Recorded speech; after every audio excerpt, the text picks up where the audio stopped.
খেয়ে রয়েছেন। এত টাকা পয়সা দেয়, একটু ভালো কাপড় চোপড়ও দিবেন না। আমি একটা কথা বলি, আমার কাছে এখন টাকা পয়সা নেই, আমি টাকা পয়সা দিতে পারবো না। তুমি একটা কাজ করো, দুজন মিলে বিক্রি করো, রাস্তায় নেমে যাও। তুই অবশ্যই যদি মাপ না করে জাহান্নামে যাবে, জাহান্নামে যায় চলবা। এই ভাবছো না কেন?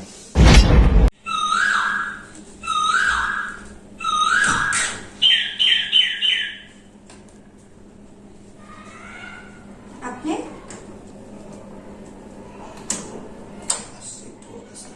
কেন আসছেন? দরকার ছিল, 2 দিন পর পর তো আসেন টাকার জন্য। আমার শরীরটা ভালো না তো। যান ওইখানে যা বসেন, সোফা দিয়ে যান। 2 দিন পর পর এগুলো লেট করেন। যান, আবার দাঁড়া দিচ্ছেন কে? টাকার গাছ তো এই পাশে, 2 দিন পর পরই চলে আসেন। ইনকাম থাকুক আর না থাকুক, ওই কোনায় যায় বসেন।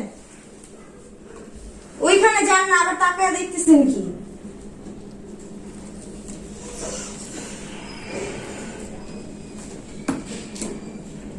কিসের জন্য আসছেন বলেন? দরকার ডাক্তার দেখানো। এখন কি করতে পারি? ডাক্তার দেখাবেন? তো এখানে আসছেন কেন ডাক্তার না দেখাইয়া?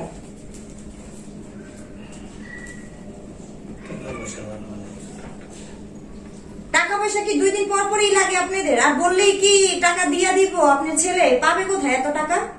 ইনকাম কি আছে নাকি আগের মতো? আবার কিছুদিন পরে আমার বাবা আম্মু যাবে হজে, এই সব টাকা ও দিছে। দেখতে হবে না যে সবসময় ছেলের কাছে টাকা থাকে না না থাকে? দৌড়াইয়া চলে আসেন দেশে থেকে। বিরক্তকর। আপনার ছেলের কাছে কোনো টাকা টুকা নাই, ও দিতে পারবে না। এমনি আব্বু আম্মু হজে যাবে, কত কেনাকাটা এখনো বাকি রয়েছে, এগুলি কিনতে পারতেছে না। বিরক্তকর। যে কোনো কারণেই চলে আসেন, আর এমন ভাবে আসেন জানি কতদিন ধরে না খেয়ে রয়েছেন। এত টাকা পয়সা দেয়, একটু ভালো কাপড় চোপড়ও দিবেন না। এখানে ওই যে দেখো কে আসছে। কি করে আব্বু এই টাইমে আমাদের বাসায়? আর কি লেগা? কি দরকার? 2 দিন পর পরই চলে আসে, আর কিসের জন্য জানো না? কি সমস্যা কি বলেন? কদিন যাবত শরীরটা ভালো না। সেটা তো আমি জানি, প্রতিদিন আপনি অসুস্থ থাকেন, মা অসুস্থ থাকে। যখন টাকার দরকার হয় তখন আর কি আমাকে স্মরণ করেন। বলেন তারপর কি হয়েছে? যে কয় টাকা দেয় তো ওষুধের দামই হয় না। হ্যাঁ। খামু কি আর চিকিৎসা কি করব? আর কিছু আছে? টাকাটা দিয়ে এলে তো বড় কথা। কথা শুনলে আমার একেবারে আপনাকে যে আমি, বাজে লাগে। এই চুপ থাকো তুমি। আপনাকে যে আমি মেডিসিন কিনে টাকাটা দিই, এটা তো অনেক কিছু, বুঝলেন আপনি? আর কে দিব? আর কে দেবো মানে বিক্রি করে নেন, বিক্রি করবেন রাস্তায় যায়। কি বিক্রি করবো? আমি অত দেখতে পাবো না আব্বু আপনাকে, আপনাকেও দেখতে পাবো না, আর আম্মুকেও দেখতে পাবো না। আমার সময় নেই, আমি নাকি ব্যস্ত? তোমাদের পেড়া নেওয়ার সময় আছে আমার? এটা একটা কথা বললি। সময় নেওয়ার সময় নেই, এবার চলে আসো টাকা নিতে। কি শুরু করছো তুমি এগুলো আব্বা? শখে কি আর আসিব? শখে কি আসে? তাহলে কি করতে হবে আমার? চুপ থাক। পুরো বয়সে আমাকে যদি তুই না দেখোস কে দেখবো? আমরা তো অনেক কষ্ট করে তোর লালন পালন। কত বছর ধরে তো আপনাদেরকে আমি দেখতেছি, প্রতি মাসে তো আমি দিই 5,000 টাকা করে আপনাদেরকে দিই। আর কত দিব আমি বলেন? জিনিসপত্র যে দাম 3,000-4,000 টাকায় কি হয় সারা মাস? কি হয় মানে তোমাদের তো মানে একদম ব্যাংক করে টাকা দিলে বেশি ভালো হয়। সব কথা বাদ আব্বা, একটা কথা বলি। আমার শ্বশুর শাশুড়ি আমরা 2জন হজে যাচ্ছি, কত টাকা আমার এটা খরচ হচ্ছে আপনি জানেন? আপনার টাকা কিভাবে দিব আমি বলেন? আমার তো আর এত টাকা লাগে না, হজে তো অনেক টাকা লাগে। তোর মায়ের কাপড়টা ছিঁড়ে গেছে, আজকে 2-3 মাস যাবত ওই কাপড়টাই পড়তেছে। শোনো আব্বা, আমি একটা কথা বলি, আমার কাছে এখন টাকা পয়সা নেই, আমি টাকা পয়সা দিতে পারবো না। তুমি একটা কাজ করো, দুজন মিলে বিক্রি করো, রাস্তায় নেমে যাও। যে অবস্থা দেখতেছি, রাস্তায় নেমে যাও, বেশি টাকা পয়সা পাবা। সময় নেই, আমরা এখন হজে যাবো, বুঝছেন? ভালো আছে? ভালো বসে বসে। এটা বসে, এটা বসে। ভালো আছেন? আলহামদুলিল্লাহ, আপনি ভালো আছেন? অনেকদিন পরে দেখলাম আপনাকে। বসেন। বসেন, সব বস।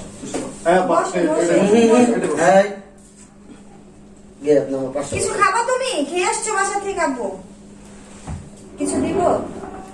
এত অস্থির লাগবে না, আমি পাশে দাঁড়ায়া সব শুনলাম তো কথাবার্তা। আর জামাই তোমার দিয়ে আমি এটা আশা করি নাই। কি আব্বা?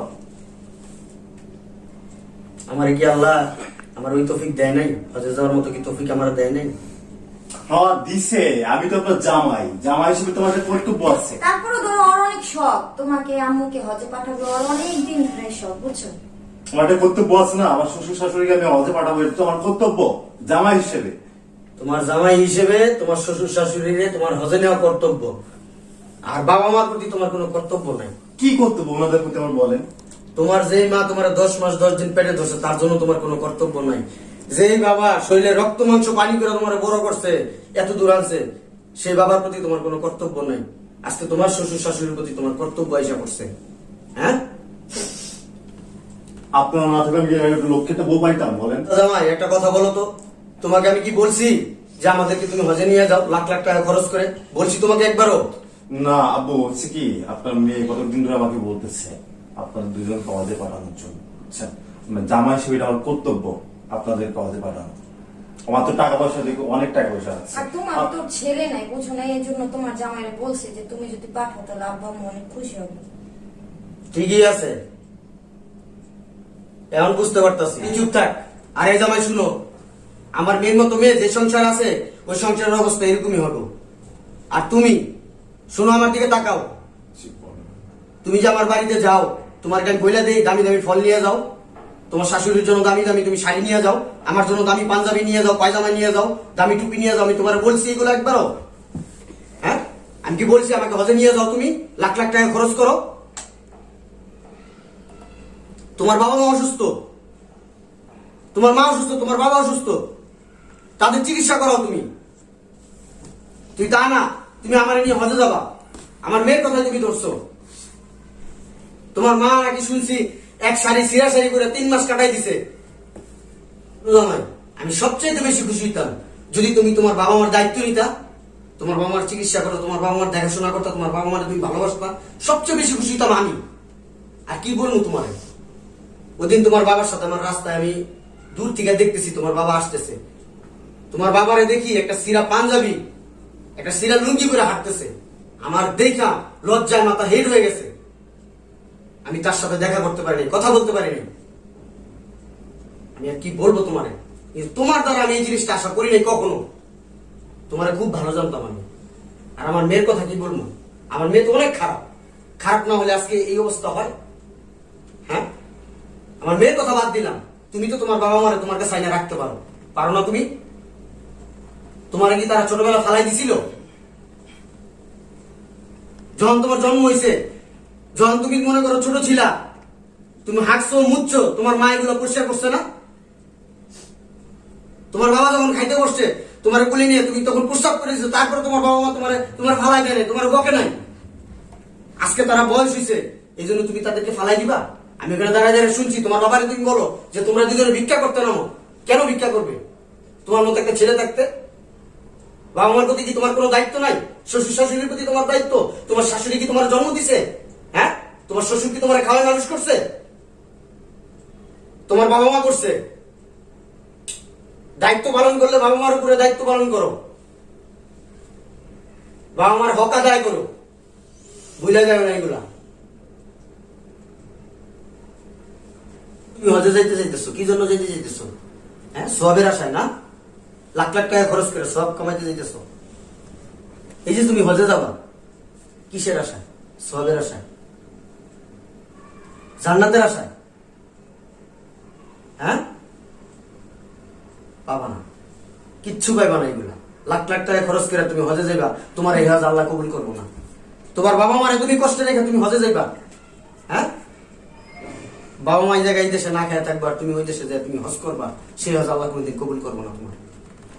এই যে তুমি আমাদের হজে নিয়ে যেতে চাইতেছো, আমরা হজে যাব না।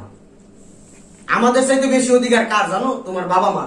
তোমার বাবা মারে নিয়ে তুমি হজে যাও, তাহলে আমি বেশি খুশি হব। আর যদি তা না পারো, ওই যে তুমি লাখ লাখ টাকা জমা দিছো না হজে যাওয়ার জন্য, ওই টাকাটা তুইলা নিয়ে আসো। তুইলা নিয়ে এসে তোমার বাবা মার চিকিৎসা করো, সেবা যত্ন করো, আল্লাহ খুশি হইব।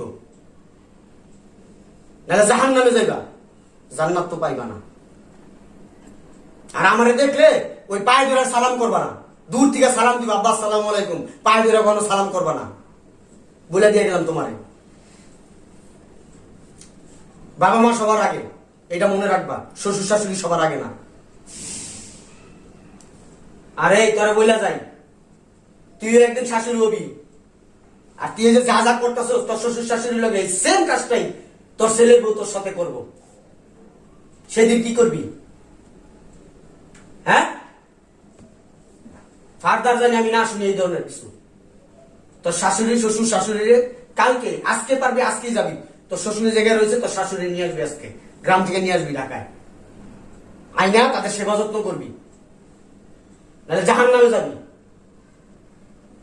এখন থেকে ওনারাই তোর বাবা মা, আমি কেউ না।